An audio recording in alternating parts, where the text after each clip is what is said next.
الله نحمده ونصلي ونسلم على حبيبه الكريم وعلى آله وأصحابه أجمعين.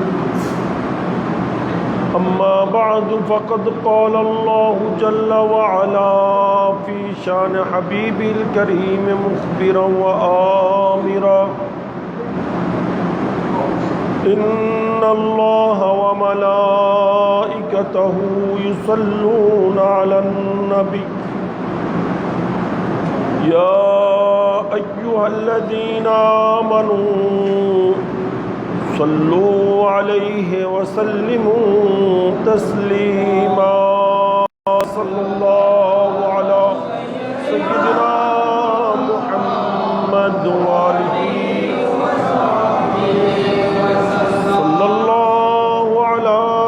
سيدنا محمد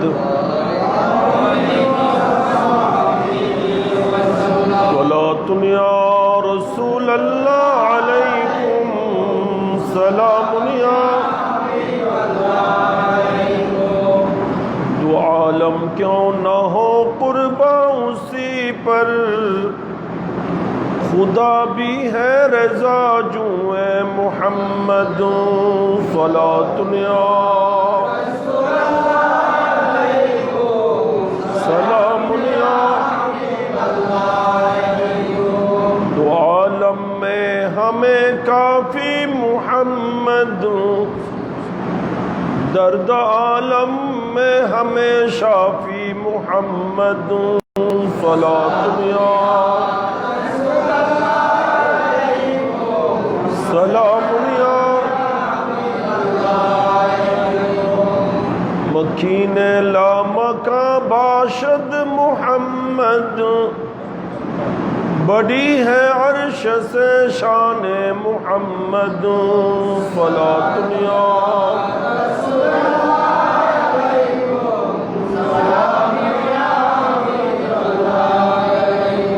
قتیل خنزر برا نہیں دل، مگر قربان ابرو محمد.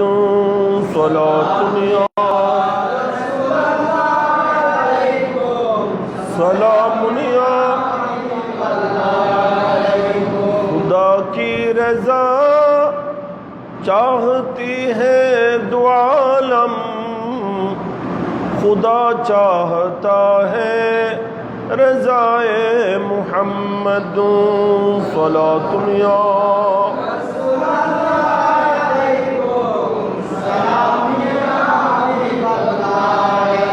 ہما قرآن بتوصیف محمد، برو نازل چے گویم وصف احمد. صلاۃ یا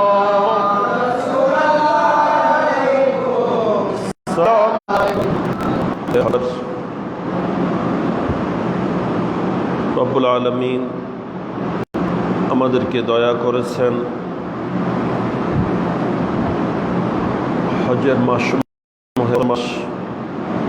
পবিত্র শাওয়ালুল মুবারকের এই নূরানি চাঁদে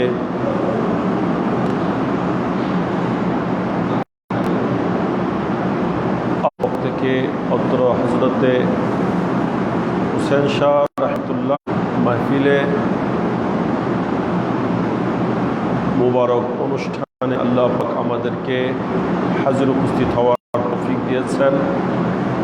আমরা প্রত্যেকে শুকরিয়া আদায়ের উচ্চস্বরে বলি আলহামদুলিল্লাহ। সাথে আমি যাদের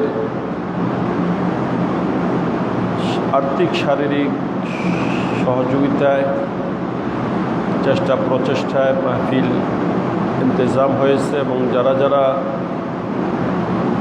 মাহফিলে হাজির উপস্থিত হয়েছেন আমি সকলের শুকরিয়া আদায় করছি। আলহামদুলিল্লাহ বাদ মাগরিব থেকেই মাহফিল শুরু হয়েছে।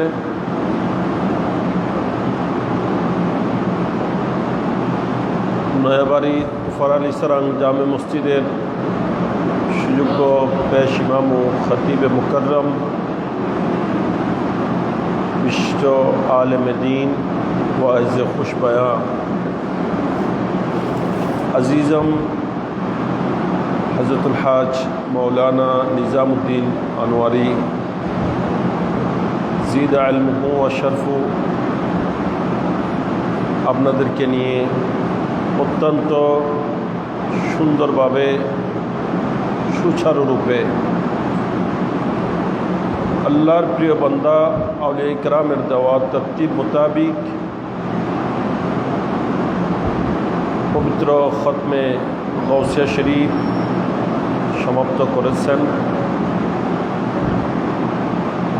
আল্লাহ পাক পরওয়ারদিগার আলমের দরবারে পাকে ফরিয়াদ রব্বুল আলমিন যেন আমাদের সকলের পক্ষ থেকে যাবতীয় আয়োজন ইন্তজাম এই নুরানি মাহফিল আমাদের হাজির উপস্থিতি আল্লাহ যেন কবুল আর মঞ্জুর করেন। আমিন। আমরা সৈয়দুশ শুহুর সমস্ত মাসগুলার মধ্যে সরদার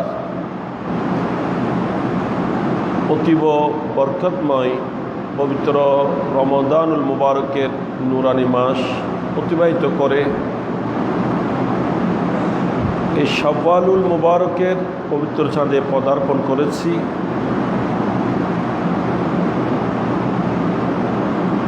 আমাদের উচিত হবে,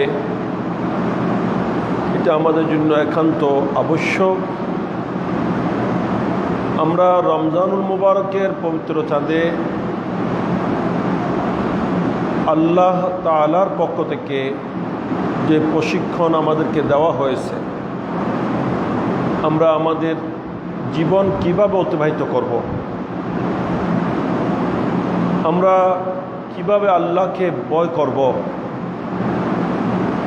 গুনাহ নাফরমানিতে থেকে বিরত থাকব, দূরে থাকব এবং নেক কাজ, সৎ কাজ, আমলে সালেহ কিভাবে জাস্ট টাইমে যত সময়ে আদায় করব, একজন মানুষের জিন্দেগি কিভাবে অতিবাহিত করলে, জীবন কিভাবে অতিবাহিত করলে তার এই জীবন সফল হবে, কামিয়াব হবে, এর মাধ্যমে শিক্ষণ যেন আমাদেরকে 1 মাস পর্যন্ত দেওয়া হয়েছে, ঠিক কিনা? এই প্রশিক্ষণকে যারা কাজে লাগাবে, প্রশিক্ষণ তো নিয়েছি, এখন আমাদের উপর যেটা একান্ত কর্তব্য, আমাদের আবশ্যক, সেটা হলো সেটাকে কাজে লাগানো। এই ট্রেনিংকে যদি আমরা বাকি জীবনে কাজে লাগাতে পেরেছি তো আমাদের জীবন সফল,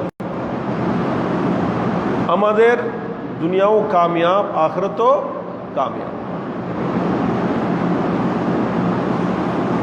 তবে দুঃখজনক যে দেখা যায় আমরা রমজান 1 মাস যতদিন আল্লাহর পক্ষ থেকে প্রশিক্ষণ ছিল, প্রশিক্ষণে ছিলাম, প্রশিক্ষণের মাসও শেষ, আমরাও শেষ, আমাদের নামাজও শেষ, জুমা জামাত শেষ, আর নামাজ পড়তে হবে না, জুমা জামাতও আসতে হবে না। রমজান মাসে আমরা যেভাবে ইবাদত বন্দেগী থেকে অ্যাডভান্স অগ্রসর হই, আমরা যেই কদু সেই লাউ হয়ে যায়, যে কদু সে লাউ, ওই কুকুরের লেজের মতো, কুকুরের লেজকে সিংগায় বা কোনো নলের মধ্যে সোজা পাইপের মধ্যে ঢুকাইলে এটা সোজা, বাইর করলে ঠিক আগের মতোই বাঁকা। এরকম হলে রমজান পাওয়া আমাদের জন্য সার্থক নয়, সফল নয়। আমরা রমজান মাস পেয়েছি, কিন্তু সে রমজানের ফয়জ বরকত আমরা লাভ করতে পারলাম না। রমজান পাওয়াটা আমাদের জন্য সার্থক হয়নি, এটা আমাদের দুর্ভাগ্য। রমজান মাস পেয়ে যদি আমাদের জীবনে পরিবর্তন আসে, আমাদের মধ্যে যদি তাকওয়া সৃষ্টি হয়, খোদাভীতি সঞ্চার হয়, আমরা রমজান মাসে আল্লাহকে যেভাবে ভয় করে হালাল বস্তু পর্যন্ত পরিহার করেছি, হালাল বস্তু পর্যন্ত আমরা বাদ দিয়েছি। দিনের বেলায় আমরা পানি পান করেছি, পানি পান করা হারাম নাকি? পানি হালাল না হারাম? কিন্তু এরপরও আমরা পানি পান করেছি। কি আমাদের মধ্যে তৃষ্ণা ছিল না? পানির পিপাসা ছিল না? পানি আমাদের হাতের নাগালে ছিল না? আমরা পানি পাই নাই সেই জন্য পান করি নাই, নাকি পানি আমরা পেয়েছি? আমাদের দ্বারে কাছে পানি ছিল কিনা? দ্বারে কাছে না, আমরা তো মুখের মধ্যেও পানি ঢুকিয়েছি বারবার। হ্যাঁ, বারবার মুখের মধ্যেও পানি নিয়েছি কিনা? মুখের মধ্যে পানি নিয়ে কুলি করেছি। একবার ওযু করতে তো 3 বার পানি মুখে নিয়েছি, কিন্তু সতর্কতা অবলম্বন করেছি এক ফোঁটা পানি যেন ভিতরে না যায়, ঠিক কিনা? অথচ যদি পানি কুলি করার জন্য যে পানি মুখে নিয়েছি গিলে ফেললে ভিতরে চলে গেলে দুনিয়ার কোনো মানুষ জানবে? জি, কেউ জানবে না। কিন্তু এরপরও কেউ জানবে না, কারো জানার সুযোগ নেই। আমার পিপাসাও প্রচণ্ড ছিল গরমের দিন, হয়তো আসরের টাইমে কুলি করতে অজু করতেছে, সেই সময় তৃষ্ণও ছিল, পানিও মুখে নিয়েছি, কেউ জানবে না। তারপরেও এত সতর্কতা অবলম্বন করেছি, পানি বারবার ঢুকিয়েছি, নাড়াচাড়া করেছি মুখের মধ্যে, তবে এক ফোঁটা পানিও ভিতরে যেতে দিনে এত সতর্ক ছিলাম। কেন?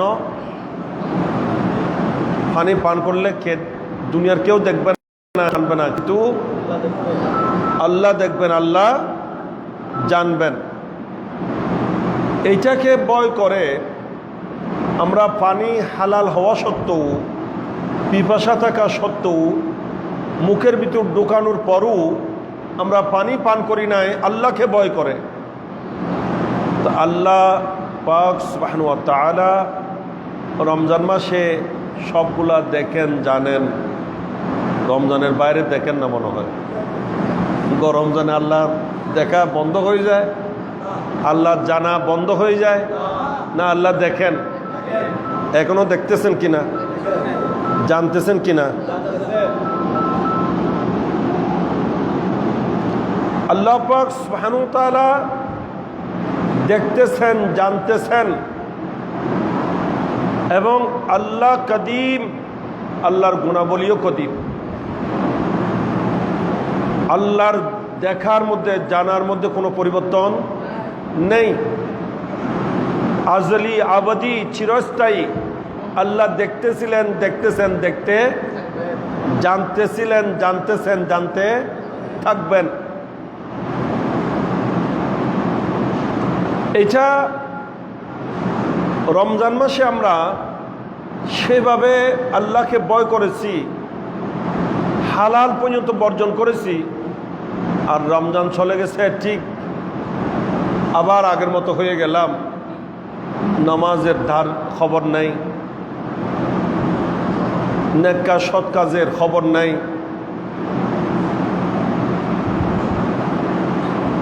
গুনাহ নাফরমানি করতেছি, কোনো পরোয়া নেই। আমাদের কার্যক্রমে মনে হয় যেন নাউজুবিল্লাহ আল্লাহ পাক এখন আর দেখতেছেন না। নাউজুবিল্লাহ বলেন না। অথচ রমজানে যেখানে আমরা হালাল বর্জন করেছি আল্লাহকে ভয় করে, এটা আমাদেরকে প্রশিক্ষণ দেওয়া হয়েছে, বান্দা এইভাবে বাকি জীবন আমাকে ভয় করে সব গুনাহ তুমি বর্জন করো। সমস্ত পাপাচার, অন্যায়, অবিচার, জুর জুলুম, অত্যাচার, হারাম, অবৈধ, নাজায়েজ, আল্লাহ এবং রসুলের অসন্তুষ্টিজনক যত কাজ আছে সবগুলা ত্যাগ করো, তাহলে তোমার জীবন সফল। সুবহানাল্লাহ। এই জন্য আমরা আমাদের ইচ্ছার গোলাম হলে হবে না, ইচ্ছার গোলাম বললে হবে না, আমরা আমাদের ইচ্ছা মাফিক চললে হবে না। অর্থাৎ ইচ্ছা হলে নামাজ পড়ব, ইচ্ছা না হলে পড়ব না, ইচ্ছা হলে মাহফিলে যাব, ইচ্ছা না হলে যাব না। আমার মন চাচ্ছে, সেই জন্য খারাপ কিছু দেখতেছি, মন চাচ্ছে, এভাবে মন পূজারি হলে হবে না। আমাদেরকে জীবনের প্রতিটা ক্ষেত্রে আল্লাহকে ভয় করে চলতে হবে, মনের বিরোধিতা করে আল্লাহর আনুগত্য করতে হবে। আমি হয়তো অনেক সময় বলেছি, এবং যেহেতু নিয়মিত আসি, আজ 1 বছর 2 বছর নয়, 1 যুগ তো পার হয়ে গেছে। হ্যাঁ, 1 যুগের বেশ হয়েছে আমি আসতেছি যে এখানে নিয়মিত আসা হয়। হয়তো অনেক সময় বলেছি কথা, একদিক থেকে আল্লাহকে রাজি করা খুব সহজ, আল্লাহর সন্তুষ্টি অর্জন খুব সহজ, আল্লাহ পাওয়া অত্যন্ত সহজ। একটা কাজে করতে হবে, মনের বিরোধিতা। কি করতে হবে? যে মনের বিরোধিতা। আপনি আপনার মনের সাথে জেহাদ করেন, মনের বিরোধিতা করেন। মন যেটা চায় সেটা করবেন না, আল্লাহ যেটাতে সন্তুষ্ট সেটা করবেন। এইভাবে যদি আপনি চলেন, আল্লাহ পাওয়াটা খুব সহজ। সুবহানাল্লাহ।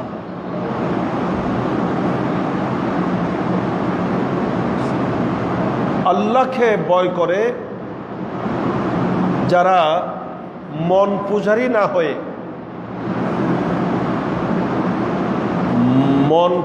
না হয়ে, ইচ্ছার গোলাম না বনে আল্লাহ আনুগত্য করে চলেছে, তারাই জগতে কামিয়াব হয়েছে। সুবহানাল্লাহ।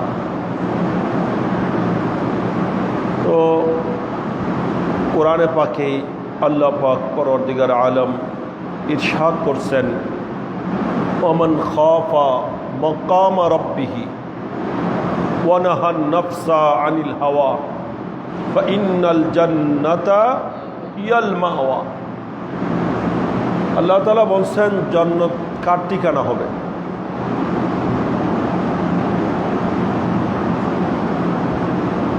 এখানে কথা প্রসঙ্গে এটাও জেনে রাখবেন, প্রত্যেক মানুষের জন্য জান্নাতেও একটা ঠিকানা আছে, প্রত্যেকের জন্য ঠিক জাহান্নামও একটা ঠিকানা নির্ধারিত আছে।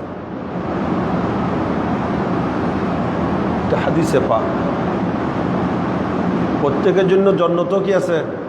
ঠিকানা নির্ধারিত আছে, জাহান্নামও ঠিকানা নির্ধারিত আছে।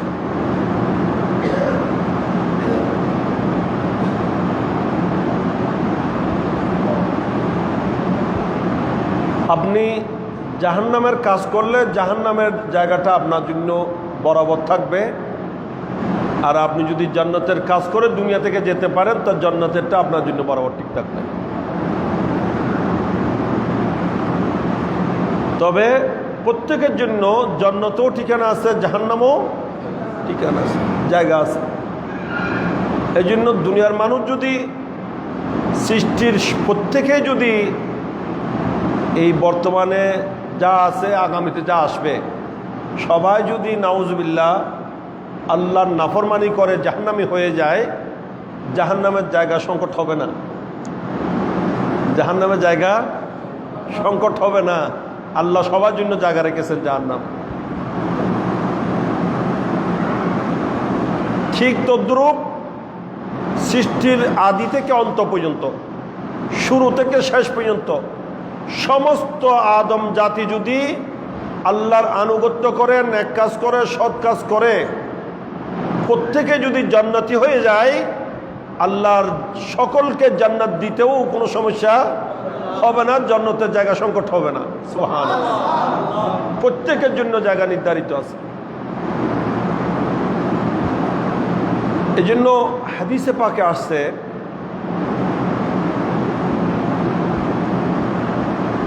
যত মানুষ মারা যায়, মত সবার জন্য আছে না নাই? না, মত থেকে কারো রেহাই আছে? মত থেকে কারো রেহাই আছে? মত হবে না, হয় নাই, এরকম কেউ আছে?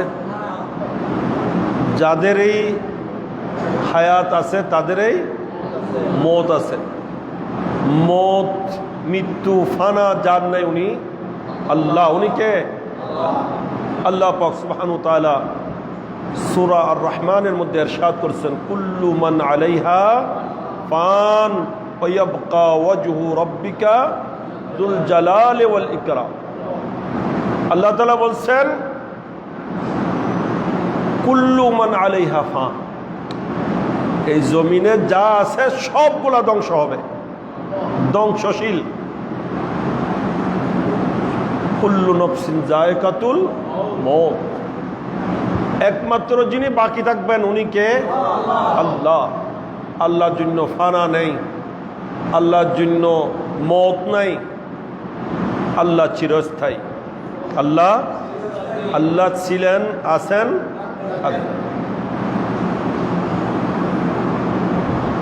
তো মৃত্যু তো সবার আছে। আল্লাহর প্যারা নবী হুজুরে করিম রউফ রহিম সাল্লাল্লাহু তাআলা আলাইহি ওয়াসাল্লাম হাদিসে পাকে ইরশাদ করছেন, প্রত্যেকটা মানুষকে মৃত্যুকালে মানুষটা যদি জান্নাতি হয় তাকে প্রথমত জাহান্নামের ঠিকানাটা দেখানো হয়। প্রথমে কি দেখাবে? জাহান্নামের ঠিকানা। যে বান্দা, তোমার জন্য জাহান্নামের এই জায়গাটা, এই ঠিকানাটা নির্ধারিত ছিল, এটা জাহান্নামে তোমার ঠিকানা।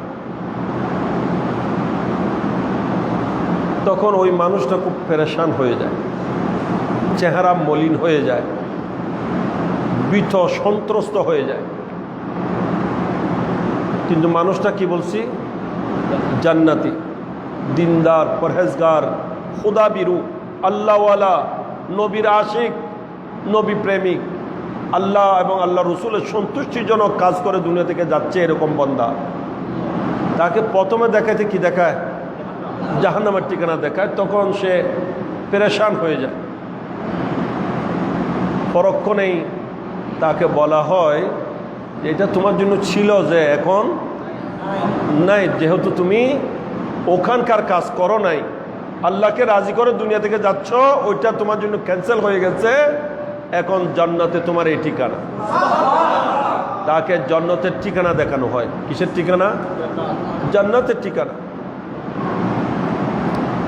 ওই জান্নাতে আল্লাহ পাক সুবহানাহু ওয়া তাআলা সে বান্দার জন্য কি নাজ নিয়ামত রেখেছেন,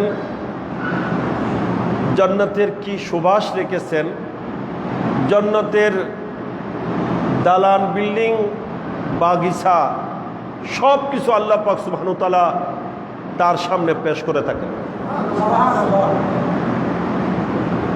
এটা হাদিসে পাকও আছে, এটা কোরআনও আছে কথাগুলা। আমি বয়ান সংক্ষেপ করবো, সেই জন্য এত দলিলগুলা দিচ্ছি না রে, কোরআন হাদিসের দলিল আছে। তখন আগে তো পেরেশান হয়েছিল জাহান্নাম দেখে, এখন কি হয়ে যায়? খুশি হয়ে যায়, একেবারে হাস্যোজ্জ্বল হয়ে যায় চেহারা, মুখের মধ্যে মুস্কি মুস্কি হাসি থাকে। জান্নাতের ওইগুলা দেখে খুব আনন্দিত হয়ে যায়। এত দূরের মধ্যে যান কবজ হয়, রূপ বাহির হয়ে যায়, ওনার খবরও থাকে না, কারণ উনি তো জান্নাতের অবলোকন করতেছেন। জান্নাত দৃশ্যমান তার চোখে, সে জান্নাতের সৌন্দর্য দেখে বিভোর, তাকে যান কোন দিকে বাহির হয়ে গেছে টেরও করতে পারে না। তবে যান চলে গেলেও ওই যে হাসছিল, হাসিটা মুখে থেকে যায়, হাসিটা মুখে থেকে যায়। এই জন্য দেখা যায় অনেক মানুষ মরলে মনে হয় যেন হাসতেছে, মনে হয় যেন উনি হাসতেছেন, এরকম মনে হয়। আজকেই যার উর্সে পাক, আমাদের আপনাদের সকলেরই শ্রদ্ধেয়, সকল সুন্নি জনতার প্রিয় ব্যক্তিত্ব। দীর্ঘ প্রায় অর্ধশত বৎসর যিনি ইমাম আহলুস সুন্নাত হিসেবে দায়িত্ব পালন করে গিয়েছেন, আমাদের অত্র মসজিদের যিনি প্রতিষ্ঠাতা, এই বর্তমান মুতল্লি আমাদের জনাব মোহাম্মদ আলহাজ মোহাম্মদ লুকমান, ওনার বাবা আলহাজ মোহাম্মদ আবুল কাসেম সওদাগর, উনিও ওনার মুরিদ। হ্যাঁ জি, ইমাম আহলে সুন্নাত শাহবাজ খতাবত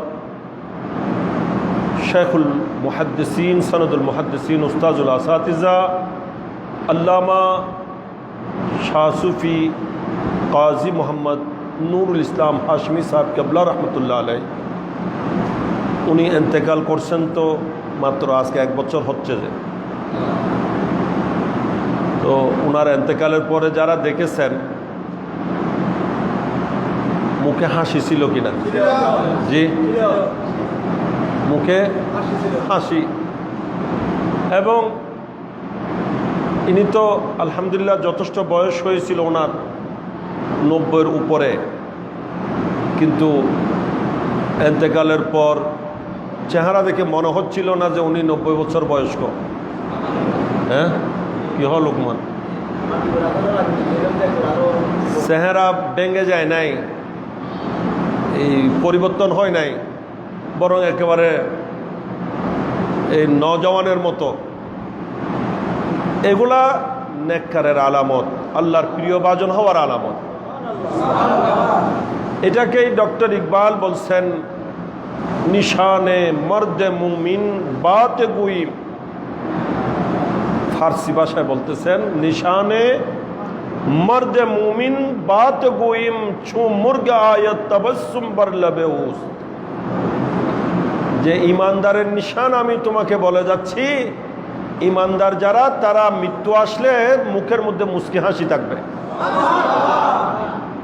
এটা তো ডক্টর ইকবাল আলামত বলছেন, আমি যেটা বলছি এটা কারণ বলছি। মুস্কি হাসি কেন থাকে?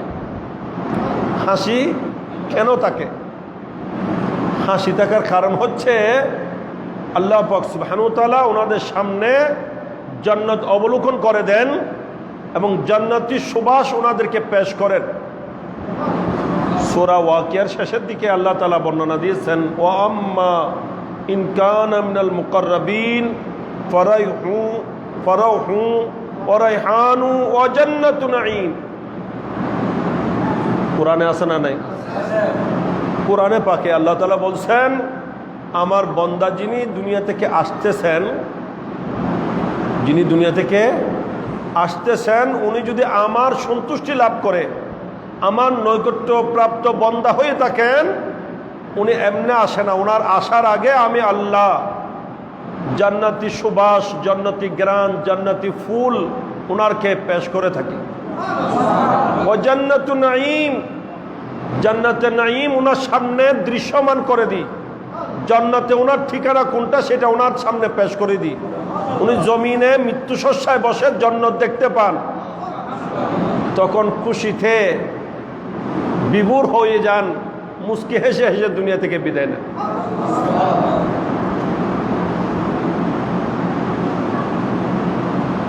এটা হচ্ছে জান্নাতীদের পরিচয়। আর জাহান্নামী হলে তাকে কিন্তু প্রথমে দেখানো হবে জান্নাতের ঠিকানা। যে দুনিয়া থেকে যাচ্ছে সে যদি বেনামাজি, শরাবি, কবাবি,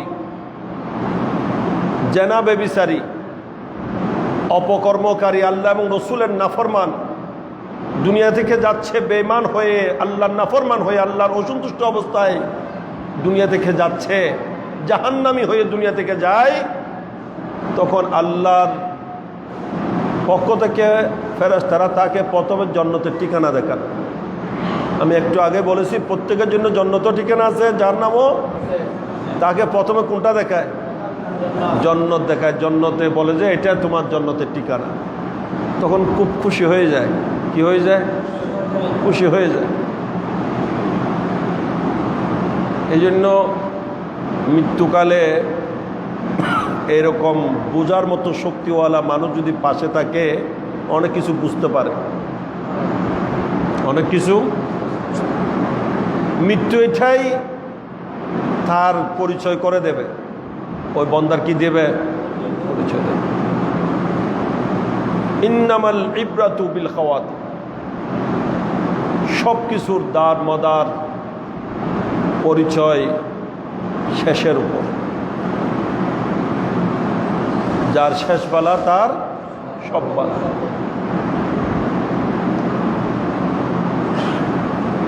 হয়তো দেখবেন অনেক মানুষ মৃত্যুকালে একেবারে প্রথমে খুব চেহারা খুশি হয়ে গেছে, দেখা যাচ্ছে একেবারে আনন্দিত, ফরক করে দেখা যাচ্ছে চেহারা খারাপ করে ফেলছে, চোখ দিয়ে পানি গড়িয়ে পড়ছে, মুখ এদিকে করছে আর এদিকে করছে।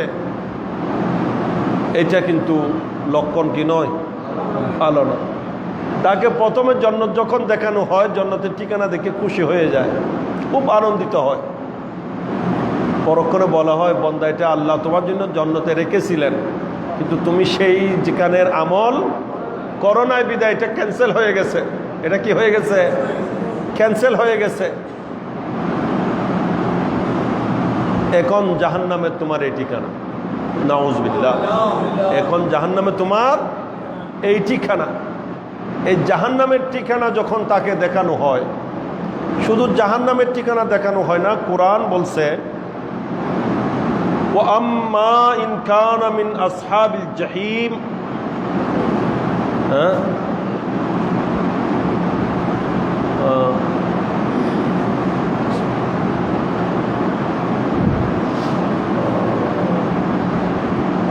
وأما إن كان من المكذبين الضالين فنزل من حميم وتسلية جحيم।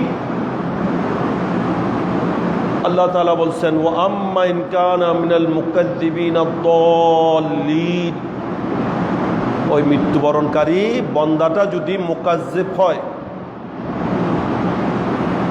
মুকাজ্জিব মানে মিথ্যা আরোপকারী,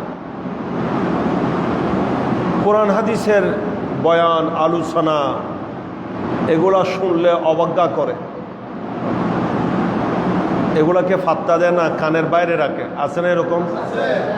আলেম ওলামা যদি কোরআন হাদিসের বয়ান করে বলে যে এগুলা স্যার আর আসেও কি এদের কাছে, হ্যাঁ ঘুরে গাড়ে ফুরন হতা রে, ইন হন সারা আছে কি, জীবন ভর ইন হয় হুজুর তারা।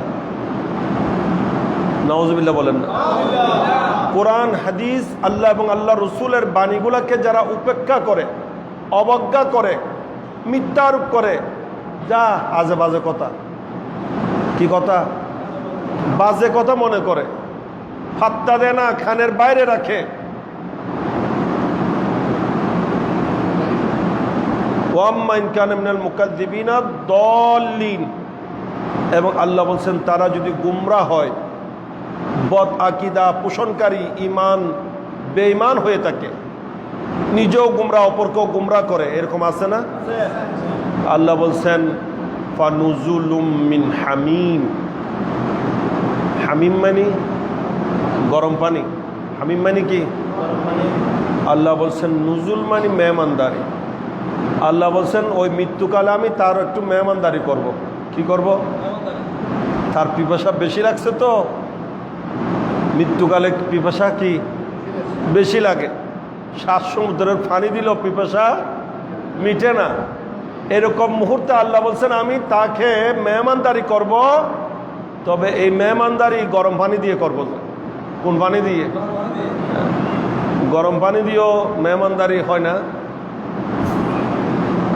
এটা আল্লাহ তিরস্কার করে বলছেন। কি করে বলছেন? এরকম গরম পানি সরকারও মারে কিনা মাঝে মাঝে, হ্যাঁ গরম পানির মেহমানদারি সরকারও করে কিনা? করে তো। সময়ে সময়ে সরকারও গরম পানির কি করে? মেহমানদারি করে। আল্লাহ তাআলা বলছেন আমি ওই বান্দাকে গরম পানি দিয়ে মেহমানদারি করব। ওয়াতাসলিয়াতু জাহিম, জাহিম এটা জাহান্নামের নাম। আল্লাহ বলছেন আমি তাকে পৌঁছাবো জাহান্নামে, ওই জাহান্নামের ঠিকানা দুনিয়ার মৃত্যুর বিছানায় দেখিয়ে দেব। এই জাহান্নামের ঠিকানা দেখে চোখ উল্টিয়ে দেয়। কি করে দেয়? চোখ উল্টিয়ে দেয়। মুখ বাঁকা করে ফেলে, চোখ দিয়ে পানি গড়িয়ে পড়ে, অত্যন্ত পেরেশান হয়ে যায়, দুঃখিত হয়ে যায়, ভীত সন্ত্রস্ত হয়ে যায়। এই অবস্থায় দুঃখের উপর দুঃখ। একদিকে তো যান টানাটানি চলতেছে, আর ওইদিকে ঠিকানা দেখে কোথায়? জাহান্নামে। আলিয়াজুবিল্লাহ, আল্লাহর কাছে আমরা পানা চাই। তখন ওই মানুষ এইভাবে মৃত্যুবরণ করে, তাকে দেখলে অন্যরা ভয় পায়। অনেক মৈয়তের চেহারা দেখলে ছোট ছোট ছেলেরা কি পায়? ভয় পায়। নিজের আপন জনও ভয় পায়, নিজের ছেলেও ভয় পায়, এরকম হয়। এই জন্য দেখা যায় অনেকে আগে থেকে ফতোয়া দিয়ে রাখছে যে মারা গেলে চেহারা দেখা যায় না। হ্যাঁ, আগে থেকে ফতোয়া দিয়ে রাখছে কি মারা গেলে চেহারা দেখা যাবে না, জানাজার পরে চেহারা দেখার অনুমতি নেই, এইসব কথা বলে। কিন্তু আলহামদুলিল্লাহ আমরা সুন্নিরা এই কথা বলি না। আমরা জানাজার আগেও দেখাই, জানাজার পরেও যদি কেউ দেখতে চায় কোনো সমস্যা নাই, কারণ আমাদেরগুলা সমস্যা নাই। তো যারা ইমানদার, ইমান নিয়ে দুনিয়া থেকে যায়, তাদের কোনো সমস্যা নাই। তো তাদের চেহারা দেখাতে সমস্যা কি? চেহারা ছাওয়াতে কি গুনাহ আছে নাকি? চেহারা চাইলে কোনো সমস্যা নেই।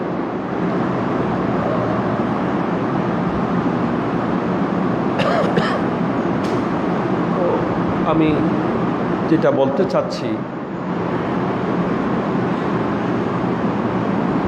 আমরা এই দুনিয়ায় থাকতে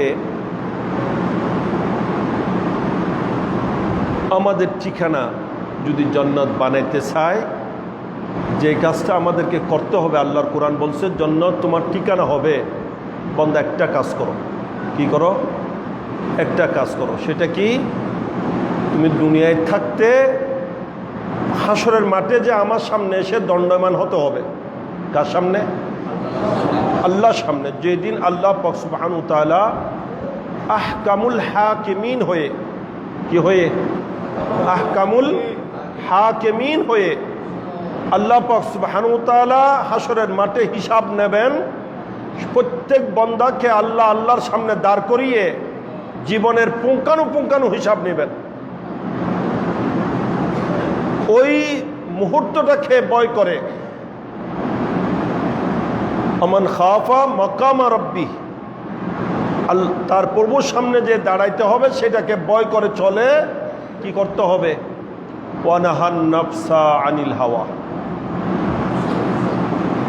নিজেকে মন পূজারি হওয়া থেকে বাঁচিয়ে রাখবে।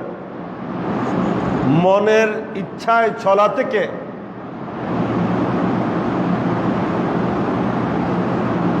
ইচ্ছা মতো চলা থেকে কি রাখবে? দূরে রাখবে। আমি একটু আগেই বলেছি, আল্লাহ পাওয়া একদিক থেকে বড় সহজ। কি করতে হবে? যে মনের বিরোধিতা। মসজিদে আসতে মন চায় না, ফজরের নামাজের জন্য ঘুম ছেড়ে বিছনা ছেড়ে উঠতে মন চায় না, নেক কাজে যেতে মন চায় না, দান করতে মন চায় না।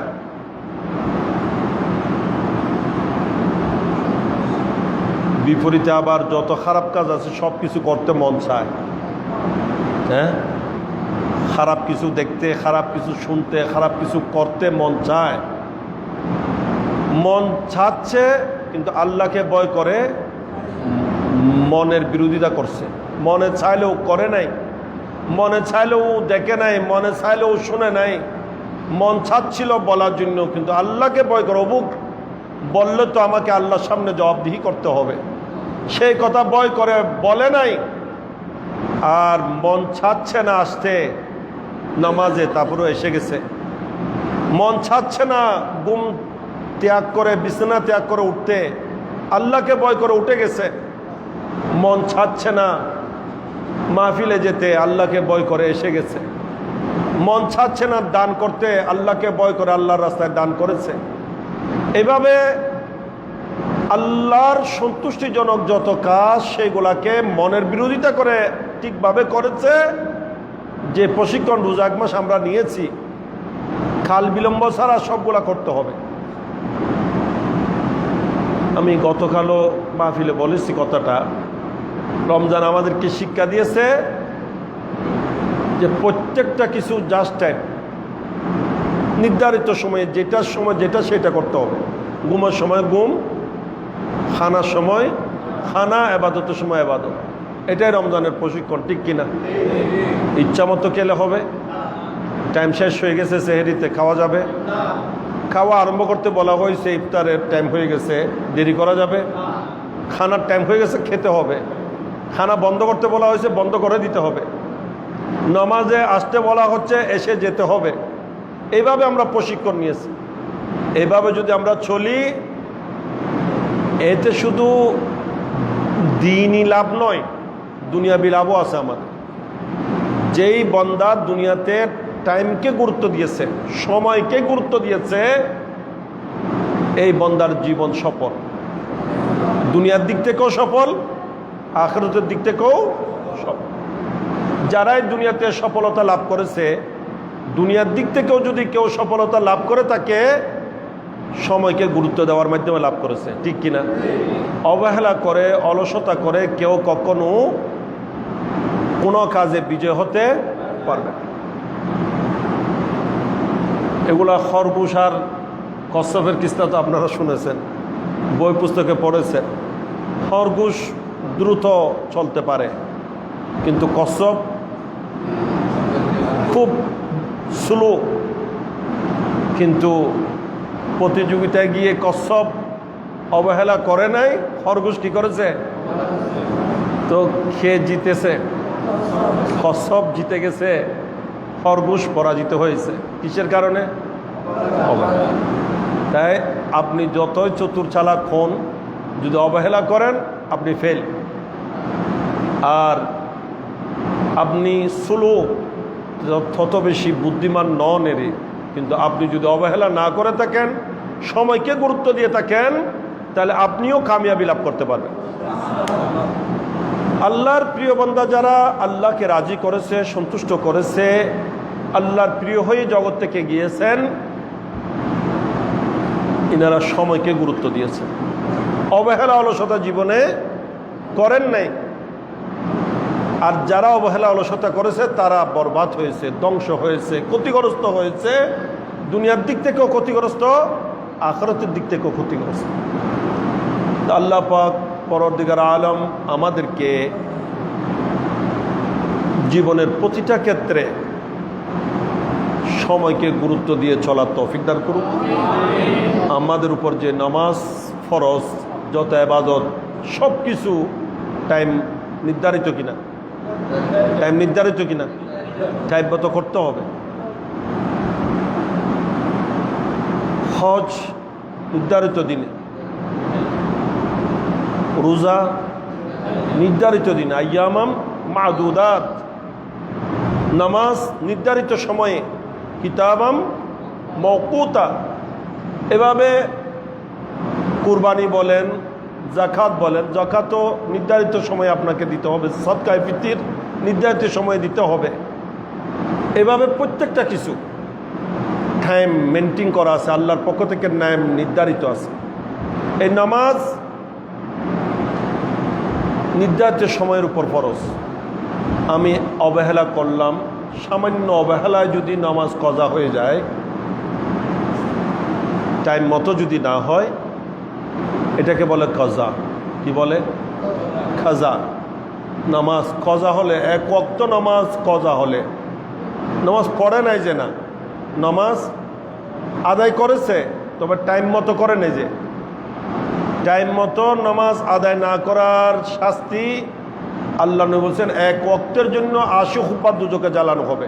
নাউজুবিল্লাহ। এটা আল্লাহর ল, আইন। এক ওয়াক্ত নামাজ নির্ধারিত সময়ে অবহেলাবশত আদায় না করে থাকলে, ইচ্ছা করে কজা করে থাকলে, সেটার জন্য ৮০ হুব্বাত দুজকে জ্বালানো হবে। ৮০ হুব্বার হিসাব দুনিয়ার দিক থেকে, দুনিয়ার হিসাব মতে ২,৮৮,০০,০০০ বছর। কত? দুনিয়ার হায়াতও হয় না এত দূর, দুনিয়ার হায়াতও অত দূর হয় না। আচ্ছা, এইটা বন্দা নামাজ পড়ে নাই, যে না নামাজ পড়েছে টাইম মতো না পড়ার কারণে, তাহলে ইসলামের টাইমের গুরুত্ব, সময়ের গুরুত্ব কত বেশি। সময়কে গুরুত্ব না দেওয়ার কারণে এত বড় শাস্তি, তাহলে আমরা মুসলমানকে সময়কে গুরুত্ব দিতে হবে কিনা? জি, সময়কে গুরুত্ব দিতে হবে।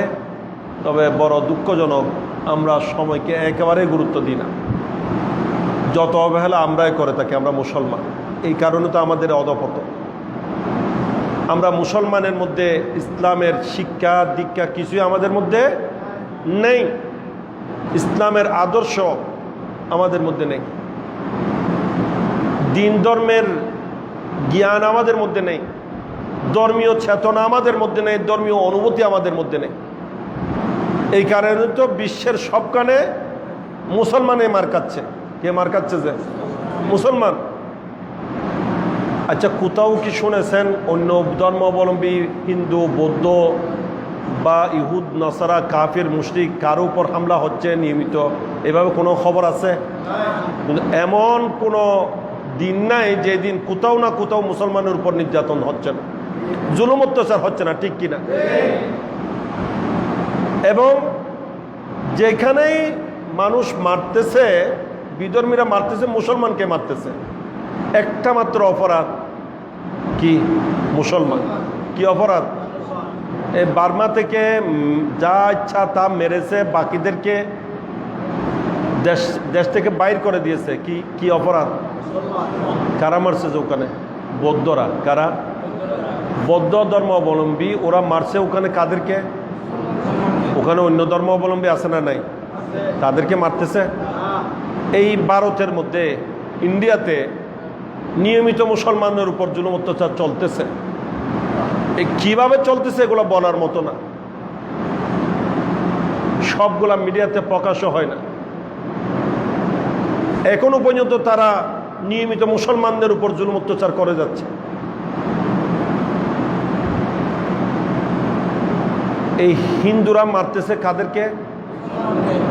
অন্য ধর্মাবলম্বীকে নয়। কাকে মারতেছে? যে কি কারণে? অপরাধ হলো মুসলমান হওয়া। এটা এই কাশ্মীরে মারতেছে কাদেরকে? মুসলমানকে। কাদেরকে মারতেছে? যে মুসলমানকে। আমরা তো মনে হয় জন্ম থেকে শুনে আসতেছি যে কাশ্মীরের মুসলমানের উপর জুলুম অত্যাচারের কথা, জন্ম থেকে শুনতেছি ফিলিস্তিনের মুসলমানের জুলুম অত্যাচারের কথা, ঠিক কিনা? এগুলার কোনো সমাধান এ পর্যন্ত হয় নাই। আমরা শুনতেছি জন্ম থেকে, এগুলো আমাদের জন্মের আগে থেকে ফিলিস্তিনের এই ঘটনা ঘটতেছে যে ফিলিস্তিনের মুসলমানের উপর জুলুম অত্যাচার চলতেছে যে 70 বছর থেকে। এখন কয় বছরে পরিণত হয়েছে? 70 বছর অতিবাহিত হচ্ছে। এগুলার কোনো সমাধান, এই ব্যাপারে কোনো মানবাধিকার সংস্থা নাই। মানবাধিকার সংস্থা কুকুরের জন্য আছে। আমি গতকাল জুমাইও বলেছি, বেওয়ারিশ কুকুর মারলে এটার জন্য মানবাধিকার সংস্থা কি করে? প্রতিবাদ করে। কিন্তু নির্বিচারে এভাবে মাসুম নিষ্পাপ ছোট ছোট শিশুদেরকে পর্যন্ত বুম্পিং করে শেষ করে দেওয়া হচ্ছে, নিয়মিত মারা হচ্ছে। এটার জন্য কোনো মানবাধিকার সংস্থার আওয়াজও নাই। মনে হয় যেন মুসলমান বেওয়ারিশ কুকুরের চেয়ে নিকৃষ্ট হয়ে গেছে। বড় কোনো নাউজুবিল্লাহ। কাশ্মীরে মারতেছে মুসলমানকে, ফিলিস্তিনে মারতেছে মুসলমানকে, যেখানে যারা মারতেছে মুসলমানকে মারতেছে, এগুলার জন্য আমরা নিজেরাও দায়ী। আমরা কোরআন কি বলছে সেই কথাতে আমরা নেই, হাদিস কি বলছে সেই কথা আমরা জানি না, ইসলামের আদর্শ কি সে খবর আমাদের মধ্যে নেই, আমাদের নবীর কি শিক্ষা কি তালিম সেটা আমাদের মধ্যে নেই। আমাদের অধঃপতন আমরা এইভাবেই করেছি, সময়ের কোনো গুরুত্ব আমাদের কাছে নেই, দ্বীনের চর্চা নেই, জ্ঞানের চর্চা নেই। অথচ এই মুসলমান বিশ্বের সব জ্ঞানের শাখা, জ্ঞান বিজ্ঞানের, এগুলা মুসলমানদের অবদান। কার অবদান? আর এগুলা এখন ওরা নিয়ে নিয়েছে, আমরা বিকারি হয়ে গেছি তাদের। নাউজুবিল্লাহ। আগে অবদান ছিল সব কাদের? আর এখন মুসলমানরা লেখাপড়া করে না, চুরি ডাকাতি করে। কে? চুরি ডাকাতি মুসলমানে করতেছে। অন্য খানের কথা কি বলবেন, যেখানে মসজিদে পর্যন্ত চুরি হয়। মসজিদে চুরি হয় না? এই গতকাল জুমাতে আমার ওখানেও দূর থেকে আসছে, মাদ্রাসা থেকে নামাজ আদায় করার জন্য আমার পিছনে, বলে যে হুজুর জুতাগুলা নিয়ে গেছে, দুবাই এলা আসছে যে। এইরকম কতজনের জুতা কোথার থেকে চুরি হচ্ছে? যে মসজিদ থেকে। এখানে কোনো বিধর্মী আসছিল? হিন্দুরা চুরি করছে না মুসলমানে করছে? যে হায় রে মুসলমান, বাথরুমের মধ্যে একটা বদনা দিলে, প্লাস্টিকের বদনা, ওইটাও রশি দিয়ে বেঁধে দিতে হয়। এটা কত লজ্জাজনক কথা, কত লজ্জাজনক কথা। যেখানে কোনো বিধর্মীর আনাগোনা নেই, সেখানে একটা প্লাস্টিকের বদনা, লুঠা বদনাকেও বেঁধে দিতে হয়, না হয় চুরি হয়ে যায়। বেশিরভাগ জায়গায় মসজিদের টয়লেটে বা অজুখানায় দেখা যায় প্লাস্টিকের কল লাগায়। কল লাগায় যে কিসের? আমি জিজ্ঞাসা করি এখানে প্লাস্টিকটা লাগায়, একটু বালো থেকে লাগাইতে পারে না? বলে যে বালো লাগাইলে তো থাকবে না, বালো লাগাইলে খুলে নিয়ে যাবে। এগুলা কি মুসলমানের চরিত্র? আমরা নামে আছি মুসলমান, কাজে আমি তো বলি কাজে নামেও নাই এখন। কালকেও আমি একজনের নাম পরিবর্তন করছি। কালকে মাহফিল ছিল, ওখানে একজন বায়াত হতে আসছে, নাম কি? বলে যে আমার নাম রাজু, মোহাম্মদ রাজু। বলি রাজু এটা তো হিন্দুর নাম, এই নাম তো হয় না। তো নাম পরিবর্তন করে তার নাম আব্দুল্লাহ দিয়েছে। আমি বলি তোমার নাম হবে মোহাম্মদ আব্দুল্লাহ। মুসলমানের নামও কি নাই? মুসলমানের নাই। এইরকম অধপতন আমাদের। আজকে ইহুদু নাসারা, কাফির মুশরিক, বেদিন, আমরা তাদের পণ্য বর্জন করা তো দূরের কথা, তাদের লেবাসও বর্জন করতে পারি না। আমাদের গায়ে শোভা পায় তাদের পোশাক, ঠিক কিনা?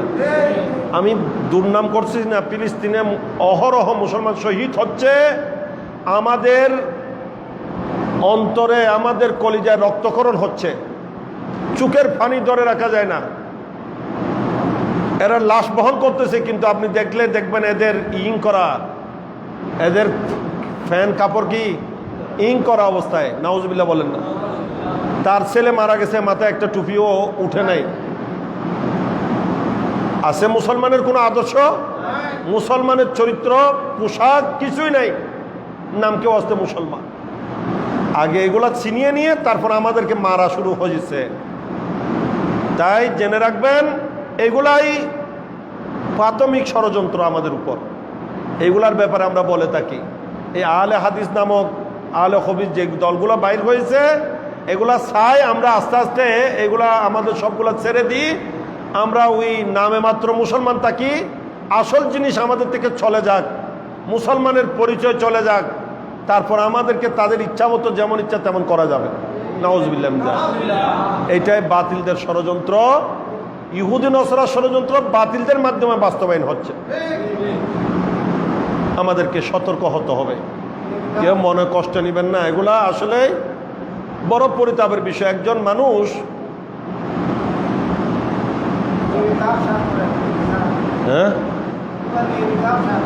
হ্যাঁ, একজন এইখানে সেনাবাহিনী তো ক্যান্টনমেন্ট তো পাশে, আর্মিতে মানুষ আছে না নাই?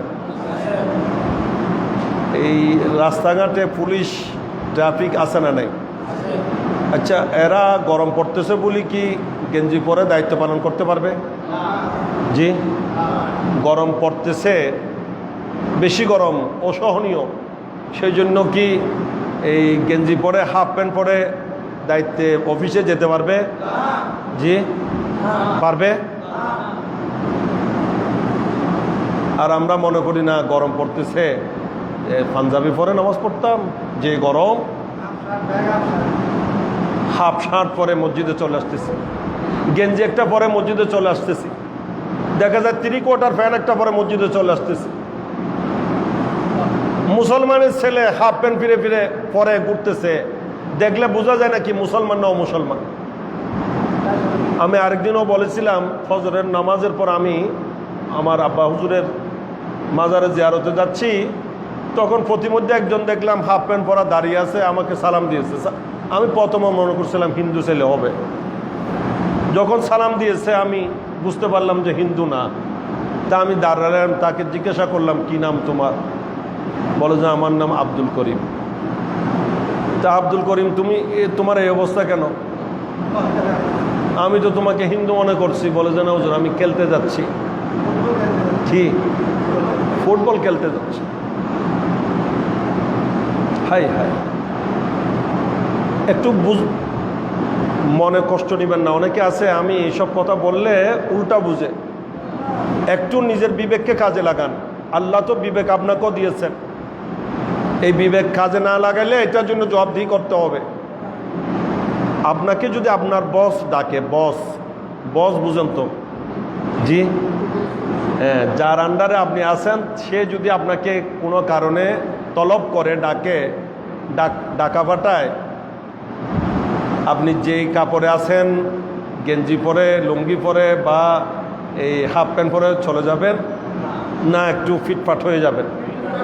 সুন্দর কাপড় পরে যাবেন কিনা? যেই রকম কাপড় পরে গেলে বস খুশি হবে, বসের সম্মান হবে, সেরকম কাপড় পরে তো যাবেন। জি, দুনিয়ার একজন সাধারণ বস যার আন্ডারে আপনি চাকরি করছেন, সে বসের দরবারে গেলে তার ডাকে সাড়া দিতে গেলেও আপনাকে যে কাপড় পরে ঘরে আছেন সেই কাপড় পরে আপনি কখনো যান না। আল্লাহ চেয়ে বড় বস কেউ আছে? জি, রব্বুল আরবাব কে? আল্লাহ রব্বুল আলামিন, সারা বিশ্ব জাহানের প্রতিপালক আল্লাহ, খাল্লাকে কায়নাত রব্বে জুল জালাল আল্লাহ। মসজিদে আসতেছেন কার দরবারে? এটা কোনো বন্দার ঘর? জি, এটা কেউ দাবি করতে পারবে এটা আমার? আর মুতল্লি সাহেব হবি না, হনো না, আর মুসৈদ হইয়ে না, হনো এ পর্যন্ত ওর বাপে হইয়ে না। এটা যখন আল্লাহর জন্য দিয়ে দিয়েছে, এটা কার? এখন এই মসজিদের মালিক, মসজিদ কার? ঘোষণাও কার? ইন্নাল মাসাজিদা লিল্লাহ। আল্লাহ তাআলা বলছেন নিশ্চয় মসজিদ সমূহ আমি আল্লাহর। মসজিদ কার? আল্লাহর ঘর। মসজিদে আপনি আসছেন না, আপনাকে ডাকা হয়েছে? ডাকা হয়েছে যে আল্লাহ ডেকেছেন, হাইয়া আলাস সালাহ, হাইয়া আলাল ফালাহ বলে আল্লাহর পক্ষ থেকে ডাকা হয়েছে কিনা? আল্লাহর ডাকে আপনি এসেছেন। আমি বলেছিলাম বস যদি ডাকে, না বললেও আপনি সুন্দর কাপড় পরে যাবেন। আর যদি বস বলে যে উত্তম লেবাস পরে আমার কাছে আসিও, ফিটফাট হয়ে আসিও, তখন কি ইচ্ছা করে হলেও বা এই কোনো রকম অসুন্দর কাপড় পরে যাওয়া যাবে? প্রয়োজনে না থাকলে ভাড়া করে হলেও নিবে, অন্য কারো থেকে দাঁড় নিয়ে হলেও উত্তম কাপড় পরে যাবে। এখন আল্লাহর ঘর মসজিদে আসার আহ্বান কার? এবং আসার জন্য কিরকম বলছেন? আল্লাহ বলছেন ওয়াখুযু জিনাতাকুম ইনদা কুল্লি মসজিদিন। এটা কার ঘোষণা? আমি কোরআন থেকে বলছি, এটা হাদিস শরীফ নয়, এটা কোরআন।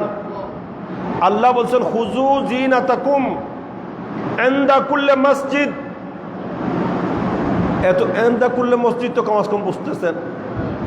আল্লাহ বলছেন ও বান্দা, যখনই আমার পক্ষ থেকে তোমাকে আমার ঘর মসজিদে আসার জন্য আহ্বান করা হয়, যেমনে আসো তেমনে, যেমন ইচ্ছা তেমন করে আসবে না।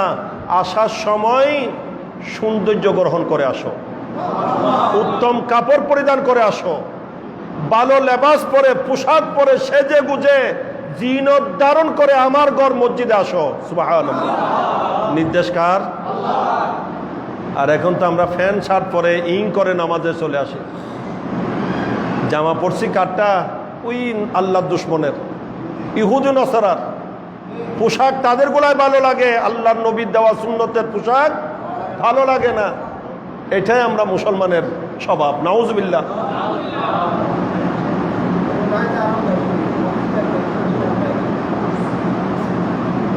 একজন পুলিশও গরমের কারণে তার পোশাক ছাড়তে পারে না। একজন সেনাবাহিনী গরম পড়তেছে বলে কাপড়, সাধারণ কাপড় পরে দায়িত্বে যেতে পারবে? আর আল্লাহ বলার পরও আল্লাহর ঘর মসজিদে আমরা চলে আসতেছি যেমন ইচ্ছা তেমন করে। আরও বলতেছে কি টুপি দেওয়ার দরকার নাই, টুপি দেওয়ার দরকার নাই। হাফ প্যান্ট পরে নামাজ পড়লে কি হবে, হাফ শার্ট পরে নামাজ পড়লে কি হবে? জেনে রাখবেন এটা মকুরে তাহরিমি। এটা কি মকুরে তাহরিমি। টুপি আপনার পয়সায় কোলায় নাই, পয়সা নাই, টুপি দিতে পারেন না, এটা অন্য কথা। কিন্তু আপনি টুপিকে হেও করে, আল্লাহর নবীর সুন্নতকে হেও করে যদি টুপি বর্জন করেছেন, আপনি কবিরা গুনাহ করেছেন। এটাকে যদি তুচ্ছ তাচ্ছিল্য করে থাকেন, ইমানেরও খতরা হবে, ইমানেরও কি হবে? খতরা হবে।